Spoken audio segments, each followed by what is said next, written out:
Setiap tahunnya pada tanggal 10 Syawal, manusia tumpah ruah di sepanjang jalan menuju Masjid Riyadus Shalihin, Tanggul, Jember. Mereka berdatangan dari berbagai penjuru tanah air serta ada pula yang datang dari luar negeri untuk memperingati Haul Al-Habib Soleh bin Muhsin Al-Hamid, yang lebih akrab dengan sebutan Al-Habib Soleh Tanggul. Beliau lahir di Korba Bakarman, Wadi Am, sebuah desa di Hadramaut, pada tahun 1313 Hijriah. Ayah beliau, Al-Habib Muhsin bin Ahmad Al-Hamid terkenal dengan sebutan Al-Bakri Al-Hamid, seorang yang soleh dan ulama yang sangat dicintai dan dihormati masyarakat manapun beliau berada. Ibundanya adalah seorang wanita solehah bernama Aisyah, dari keluarga Al-Abud Ba Umar dari Masyaikh Al-Amudi.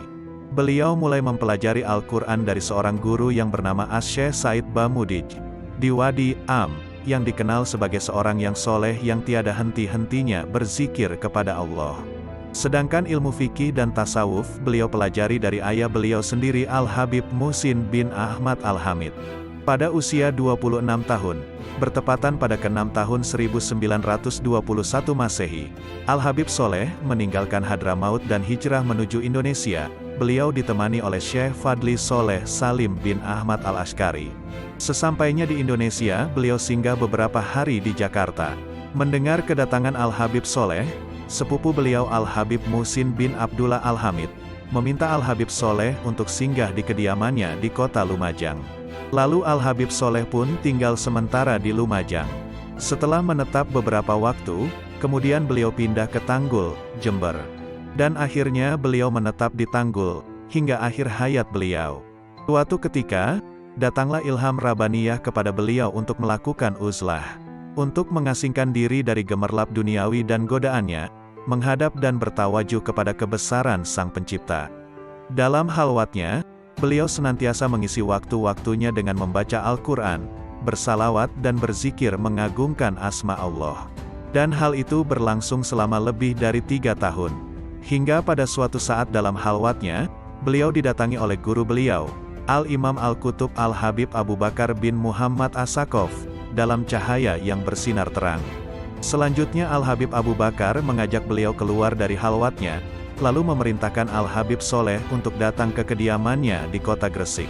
Sesampainya di rumah Al-Habib Abu Bakar, Al-Habib Soleh diminta untuk mandi di Jabiyah, kolam mandi khusus di kediaman Al-Habib Abu Bakar bin Muhammad As-Sakof, Gresik. Kemudian Al-Habib Abu Bakar memberinya mandat dan ijazah dengan memakai jubah, imamah dan sorban. Al-Habib Soleh berdakwah kepada masyarakat sekitar dengan tak kenal lelah. Beliau mengajak umat untuk selalu salat berjamaah dan tidak meninggalkannya. Antara maghrib dan isya beliau isi dengan membaca Al-Quran dan wirid-wirid. Selepas salat asar, beliau membaca kitab Nasaih Diniyah, karya Al-Habib Abdullah bin Alwi Al-Haddad, yang beliau uraikan dengan bahasa Madura sebagai bahasa masyarakat setempat. Tujuannya agar masyarakat faham dengan apa yang beliau sampaikan. Berbagai aktivitas dakwahnya, antara lain beliau lakukan dengan mengadakan berbagai pengajian. Beliau dikenal karena akhlaknya yang begitu mulia. Beliau tidak pernah menyakiti hati orang lain, bahkan beliau berusaha menyenangkan hati mereka, sampai-sampai beliau tidak pernah menolak permintaan orang. Seolah apapun yang beliau miliki ingin beliau berikan kepada setiap orang yang membutuhkan. Beliau selalu melapangkan hati orang-orang yang sedang dalam kesusahan dan menyelesaikan masalah-masalah bagi orang yang mempunyai masalah. Keikhlasan hati, akhlak serta keluhuran budi pekertinya membuat beliau sangat dicintai dan dihormati oleh masyarakat. Semua orang yang berada di dekatnya akan merasa nyaman. Bahkan setiap orang yang mengenal beliau akan merasa bahwa dialah orang yang akrab dengan Sang Habib ini. Ini karena perhatian beliau yang begitu besar terhadap semua orang yang ditemuinya. Beliau seorang yang memiliki kepedulian tinggi terhadap fakir miskin, para janda dan anak yatim. Rumah beliau tidak pernah sepi dari para tetamu yang datang. Beliau sering mendapat kunjungan dari berbagai tokoh ulama, bahkan para pejabat tinggi negara sekalipun. Mereka datang untuk bersilaturahmi sampai membahas berbagai permasalahan kehidupan. Al-Habib Soleh melayani para tetamunya dengan penuh sukacita. Siapapun yang bertamu akan dijamu sebaik mungkin. Beliau menimba sendiri air sumur untuk keperluan mandi dan wudhu para tamunya. Al-Habib Soleh begitu hormat kepada tamunya, bahkan sebelum tamunya menikmati hidangan yang telah disediakan, beliau tak akan menyentuh hidangan itu. Beliau baru makan setelah hidangan itu disantap oleh para tamunya. Sebagaimana sabda Rasul, barang siapa yang beriman kepada Allah dan hari akhir, hendaklah ia menghormati tamunya. Beliau selalu menasehatkan kepada para tamunya akan 3 hal.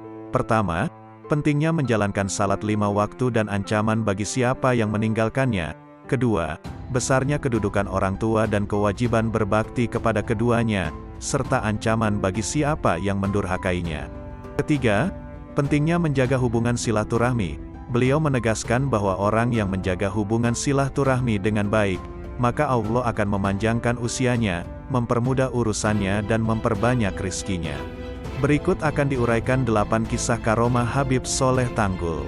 Pertama, mengisahkan tentang Habib Soleh Tanggul tidak bisa lepas dari peristiwa yang mempertemukan dirinya dengan Nabi Khidir alaihi salam. Kala itu, layaknya pemuda keturunan Arab lainnya, orang masih memanggilnya Yik, kependekan dari kata Sayyid, yang artinya Tuan, sebuah gelar untuk keturunan Rasulullah. Suatu ketika Yik Soleh sedang menuju stasiun kereta api Tanggul yang letaknya memang dekat dengan rumahnya. Tiba-tiba datang seorang pengemis meminta uang. Yik Soleh yang sebenarnya membawa 10 rupiah menjawab tidak ada, karena hanya itu yang dimiliki. Pengemis itu pun pergi, tetapi kemudian datang dan minta uang lagi. Karena dijawab tidak ada, ia pergi lagi, tetapi lalu datang untuk ketiga kalinya. Ketika didapati jawaban yang sama, orang itu berkata, yang 10 rupiah di saku kamu. Seketika Yik Soleh merasakan ada yang aneh. Lalu ia menjabat tangan pengemis itu. Ketika berjabat tangan, jempol si pengemis terasa lembut seperti tak bertulang. Keadaan seperti itu, menurut beberapa kitab klasik, adalah ciri fisik Nabi Khidir. Tangannya pun dipegang erat-erat oleh Yik Soleh, sambil berkata, Anda pasti Nabi Khidir, maka mohon doakan saya. Sang pengemis pun berdoa, lalu pergi sambil berpesan bahwa sebentar lagi akan datang seorang tamu. Tak lama kemudian, turun dari kereta api seorang yang berpakaian serba hitam dan meminta Yik Soleh untuk menunjukkan rumah Habib Soleh. Karena di sekitar sana tidak ada yang nama Habib Soleh, dijawab tidak ada. Karena orang itu menekankan ada, Yik Soleh menjawab, di daerah sini tidak ada yang nama Habib Soleh, yang ada Soleh, ya saya sendiri ini. Kalau begitu Andalah yang saya cari. Jawab orang itu lalu pergi, membuat Yik Soleh tercengang. Sejak itu, rumah Habib Soleh selalu ramai dikunjungi orang, mulai sekedar silaturahmi, sampai minta berkah doa. Tidak hanya dari Tanggul, tetapi juga luar Jawa bahkan luar negeri, seperti Belanda, Afrika, Cina, Malaysia, Singapura dan lain-lain. Mantan Wakil Presiden Adam Malik adalah satu dari sekian pejabat yang sering sowan ke rumahnya. Satu bukti kemasyhuran beliau, jika Habib Soleh ke Jakarta, penjemputnya sangat banyak, melebihi penjemputan Presiden, ujar Kiai Haji Abdillah yang mengenal dengan baik Habib Soleh. 2. Kiai Haji Ahmad Kusyairi bin Sidik, mertua Kiai Abdul Hamid Pasuruan adalah sahabat karib Habib Soleh. Dulunya Habib Soleh sering mengikuti pengajian Kiai Haji Ahmad Kusyairi di Tanggul. Tetapi setelah tanda-tanda kewalian Habib Soleh mulai menampak, Kiai Haji Kusyairilah yang mengaji kepada Habib Soleh. Suatu saat, Kiai Haji Kusyairi sowan kepada rumah Habib Soleh. Tidak seperti biasa, sambutan Habib Soleh begitu hangat, sampai dipeluknya erat-erat sang Kiai. Habib pun menyembelih seekor kambing khusus untuk menjamu sang teman karib. Di sela-sela bercengkrama, Habib mengatakan bahwa itu terakhir kali yang ia lakukan. Ternyata beberapa hari kemudian, Kiai Haji Kusyairi wafat di kediamannya di Pasuruan. Tersebutlah seorang jenderal yang konon pernah mendapat hadiah pulpen dari Presiden Amerika Serikat D. Eisenhower.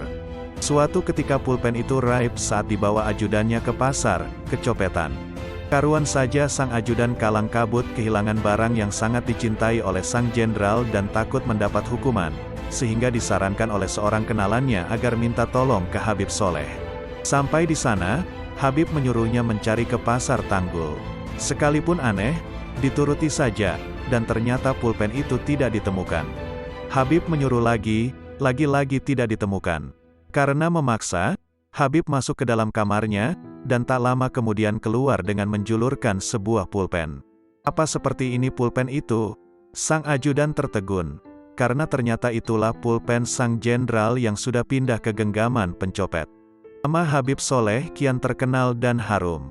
Kisah-kisah yang menuturkan karamah beliau tak terhitung. Tetapi perlu dicatat, karamah hanyalah suatu indikasi kewalian seseorang. Kelebihan itu dapat dicapai setelah melalui proses panjang yaitu pelaksanaan ajaran Islam secara kafah. Dan itu dilakukan secara konsisten dan terus-menerus, istiqomah. Sampai dikatakan bahwa istiqomah itu lebih mulia dari 1000 karamah. Tengok saja komitmen Habib terhadap nilai-nilai keislaman, termasuk kepeduliannya terhadap fakir miskin, janda dan anak yatim, menjadi juru damai ketika ada perselisihan. Beliau dikenal karena akhlak mulianya, tidak pernah menyakiti hati orang lain, bahkan berusaha menyenangkan hati mereka, sampai-sampai dikenal tidak pernah menolak permintaan orang. Siapapun yang bertamu akan dijamu sebaik mungkin. Habib Soleh sering menimba sendiri air sumur untuk mandi dan wudhu para tamunya. Maka buah yang didapat, seperti ketika Habib Ahmad Al-Hamid pernah berkata kepada beliau, "Kenapa Allah selalu mengabulkan doanya?" Habib Soleh menjawab, "Bagaimana tidak? Sedangkan aku belum pernah melakukan hal yang membuatnya murka." 3. Suatu hari datanglah seorang wanita dari Swiss kepada Habib Soleh bin Muhsin Al-Hamid. Wanita Swiss tersebut sebelumnya bermimpi aneh. Di dalam mimpinya ia ketemu dengan seorang yang memperkenalkan dirinya sebagai Habib Soleh dari Tanggul, Jember, Indonesia. Tanpa banyak berpikir, si wanita pun menurut dan langsung terbang dari Swiss menuju Indonesia, ke Tanggul, sebuah tempat yang namanya asing baginya. Ternyata ia mempunyai persoalan rumit. 4 hari lagi ia akan menikah dengan seorang pria yang ia cintai. Tetapi malang, pria tersebut ternyata digaet oleh seorang perempuan jalang. Maka rencana pernikahan pun terancam batal. Di tengah-tengah kegalauannya itulah, di suatu malam, ia bermimpi didatangi seseorang yang kemudian memperkenalkan dirinya sebagai Habib Soleh yang katanya beralamat di Tanggul, Jember, Indonesia. Kepadanya dikatakan, Habib Soleh itu dapat menyelesaikan persoalan yang dihadapi. Itulah yang membuatnya penasaran dan ingin segera mencari tahu dan menemui seorang Habib seperti dimaksud dalam mimpinya. Tak disangka, setibanya di Bandara Soekarno-Hatta, ia pun tak mendapatkan kesulitan yang berarti. Setelah bertanya ke petugas bandara tentang siapa gerangan Habib Soleh Tanggul, ternyata salah seorang di antara petugas ada yang tahu dan bersedia mengantarnya. Di sana ia terkejut, ternyata ia betul-betul melihat orang yang sama persis dengan yang dilihatnya dalam mimpi. Tak lain tak bukan, dialah Habib Soleh bin Muhsin Al-Hamid. Pada saat itu kebetulan sedang banyak tamu. Setelah memperkenalkan diri, tak lama kemudian, ia dipersilahkan masuk dan berganti pakaian. Sebab ia orang Eropa yang biasa dengan pakaian bebas. Setelah itu, ia pun dipersilahkan mengutarakan maksud kedatangannya. Tidak lama ia bertamu di kediaman Habib Soleh. Sebab setelah itu, sang Habib menyuruhnya segera bertolak ke Swiss. Kepadanya dikatakan, segeralah pulang ke Swiss. Nanti setibanya kamu di sana, calon suamimu akan menangis di depan pintu rumahmu sambil mengakui kesalahannya dan memohon maaf kepadamu. Tanpa banyak tanya lagi, wanita itu pun segera bertolak menuju Swiss. Lama tak terdengar kabar, beberapa bulan kemudian, wanita tersebut datang kembali. Namun dengan keadaan yang berbeda. Ternyata apa yang dikatakan oleh Habib Soleh kepadanya pada kunjungannya yang pertama menjadi kenyataan. Kini ia telah hidup bahagia sebagai sepasang suami istri. Kepada Habib Soleh ia berucap terima kasih. Dan ia pun menawarkan apa saja yang Habib Soleh minta, semuanya akan ia penuhi. Marah besar dan mengancam Adam Malik. Mendapat ancaman tersebut, Adam Malik pun berusaha mencari perlindungan. Maka datanglah ia kepada Habib Soleh Al-Hamid di Tanggul, Jember. Adam Malik menceritakan latar belakang persoalannya. Mendengar pengaduan itu, Habib Soleh Tanggul hanya tersenyum. Beliau berkata, "Jangan takut terhadap ancamannya. Nanti kamu yang akan menggantikan kedudukannya." Alhamdulillah, waktu pun berjalan dan Adam Malik selamat dari ancaman Subandrio dan gerombolan komunis lainnya. Dan sesuai dengan ramalan Habib Soleh, setelah Soeharto menjabat presiden, giliran Adam Malik yang menjabat Menteri Luar Negeri. Kisah serupa terjadi sekitar 30 tahun yang lalu. Alwi Shihab, mantan Menteri Luar Negeri di era Presiden Kiai Haji Abdurrahman Wahid, pernah datang ke kediaman Habib Soleh Tanggul. Pada masa itu, ia datang diantar oleh ayahandanya. Keperluannya mohon doa restu untuk belajar ke luar negeri. Tujuannya belajar ke Amerika di Harvard University. Pada kesempatan itu, Alwi Shihab mengutarakan apa yang menjadi problemnya. Antara lain, ia tidak punya biaya yang cukup untuk mengurus visa dan paspor. Mendengar keluhan Alwi Shihab, Habib Soleh Tanggul menyarankan agar Alwi Shihab mandi di kedua sumur yang terdapat di sekitar kediamannya. Alwi Shihab pun mandi di kedua sumur tersebut. Setelah itu, kepada Alwi Shihab, Habib Soleh Tanggul menasehati agar ia datang ke Adam Malik yang saat itu menjabat Menlu. Kontan, Alwi Shihab mengatakan kekhawatirannya karena ia hanya rakyat biasa. Bagaimana bisa bertemu dengan seorang menteri? Mendengar kekhawatiran Alwi Shihab, akhirnya Habib Soleh menasehatinya agar tidak takut. Seraya menyuruhnya supaya menemui Adam Malik dengan membawa surat darinya. Bawa surat saya ini. Jangan takut pada Adam Malik, kelak kamu akan menjadi seperti Adam Malik, kata Habib Soleh Tanggul. Ternyata di kemudian hari, ucapan Habib Soleh menjadi sebuah kenyataan. Alwi Shihab menjadi menteri di era Presiden Gus Dur. 5. Habib Soleh Tanggul sangat terkenal dengan kemustajaban doanya yang secepat kilat menyambar. Pada masa Habib Soleh Tanggul pernah terjadi satu wabah penyakit yang mematikan yang tersebar luas di masyarakat. Wabah penyakit itu dikenal dengan nama yang unik, yaitu wabah Madebluk. Namanya diambil dari salah satu penderitanya. Konon, wabah Madebluk itu lebih mengerikan daripada virus corona yang sedang mewabah saat ini. Jika seorang korban terkena wabah penyakit itu di pagi hari, maka di sore harinya orang itu akan meninggal dunia. Masyarakat yang merasa resah terhadap wabah penyakit itu pun mendatangi Habib Soleh Tanggul untuk meminta air serta didoakan kesembuhan. Berkat doa dan karomah Habib Soleh Tanggul, banyaklah para warga masyarakat yang sembuh dengan izin Allah Ta'ala. Semakin hari semakin banyaklah orang-orang yang berdatangan meminta keberkahan doa Habib Soleh. Ada yang datang menggunakan truk besar. Lantaran banyaknya masyarakat dari desa lain yang berdatangan meminta air dan doa kesembuhan, membuat Habib Soleh Tanggul kerepotan. Habib Soleh bertanya, apakah di desa kalian ada danau? Mereka menjawab, ada, wahai Habib. Lantas kemudian Habib Soleh memberikan selembar kertas yang digulung-gulungkan. Habib Soleh mengisyaratkan agar kertas yang digulung itu dilempar ke danau yang ada di desa tersebut. Dengan demikian warga desa tidak perlu lagi datang meminta air dan doa kesembuhan kepada Habib. Mereka cukup meminum air di sungai atau danau tersebut. Perintah itu pun dilaksanakan warga desa dengan penuh keyakinan. Dengan izin Allah, alhamdulillah tak berapa lama wabah penyakit di desa itu sirna, sehingga tak ada lagi warga desa yang sakit akibat wabah penyakit Madebluk tersebut. Salah seorang aparat desa yang tidak terlalu yakin terhadap karomah Habib Soleh Tanggul pun meminta agar gulungan tulisan yang pernah dilemparkan ke danau itu dicari lagi. Akhirnya, gulungan tulisan tersebut ditemukan dan dibuka.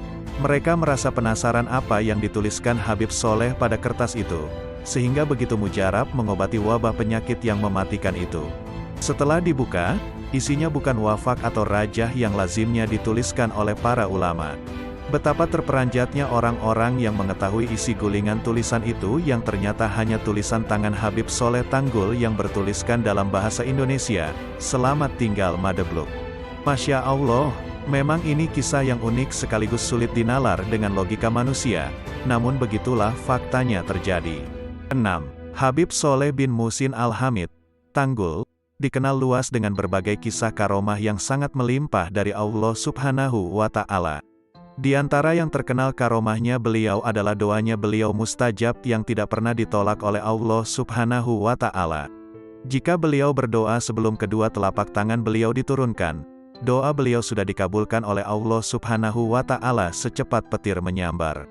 Ini semua karena beliau hamba yang sangat takwa kepada Allah. Hidup dan wafatnya beliau dipersembahkan untuk mengabdi kepada Allah. Beliau memiliki ilmu kasyaf, mengetahui sesuatu yang belum terjadi. Dan ilmu kasyaf ini hanya dimiliki oleh orang-orang yang berhati bersih. Di antara karomah kasyafnya adalah kisah Habib Soleh dengan Habib Taufik Malang. Habib Soleh Tanggul memberi nama Habib Taufik yang sebelumnya bernama Habib Abdurrahim. Ketika Habib Abdurrahim masih kecil diajak sama Habib Abdul Qadir Assegaf, ayahnya, untuk bertemu dengan Habib Soleh Al-Hamid, dan ketika itu Habib Soleh bertanya kepada Habib Abdul Qadir Assegaf, "Ya Habib, ini siapa namanya?" "Abdurrahim," jawab Habib Abdul Qadir Assegaf. "Tolong beri nama Taufik, karena saya melihatnya di Lauhul Mahfuz. Dia namanya Taufik dan dia akan menjadi ulama besar nantinya." Akhirnya Habib Abdul Qadir mengganti nama Habib Abdurrahim dengan nama Habib Taufik bin Abdul Qadir bin Hussein Assegaf hingga sampai sekarang. 7. Suatu ketika, Habib Soleh bin Muhsin Al-Hamid, akrab disapa Habib Tanggul Jember, memberi kabar kepada Habib Muhammad bin Ali Al-Habsyi, Kuitang, bahwa dirinya pada hari Ahad besok akan hadir di Majlis Kuitang. Kabar tersebut sangat mendadak, yaitu di hari Sabtu. Sudah menjadi kebiasaan Habib Muhammad Al-Habsyi selalu menjamu tetamu yang datang berkunjung, teristimewa pada Habib Soleh Tanggul. Waktu itu, Habib Muhammad sedang tidak memiliki persiapan apapun. Akhirnya Habib Muhammad berziarah ke makam ayahnya yang berada di samping Masjid Kuitang, untuk mengadukannya.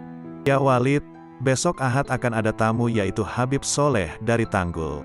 Bagaimana ini ya Walid? Persediaan tidak ada, tidak pegang fulus. Tolong bantu ya Walid biar Allah mudahkan, untuk ikram duyuf, memuliakan tetamu, ya Walid," adu Habib Muhammad di makbaroh ayahnya. Setelah itu Al-Habib Muhammad pulang untuk istirahat tidur siang. Setelah Habib Muhammad terbangun ada tamu yang sudah menunggunya. Tamu itu adalah murid dari ayahnya yang tinggal di Tanah Abang. Dengan sambutan yang khas, Al-Habib Muhammad menerima sang tamu. "Lan, apa kabarnya Pak Haji?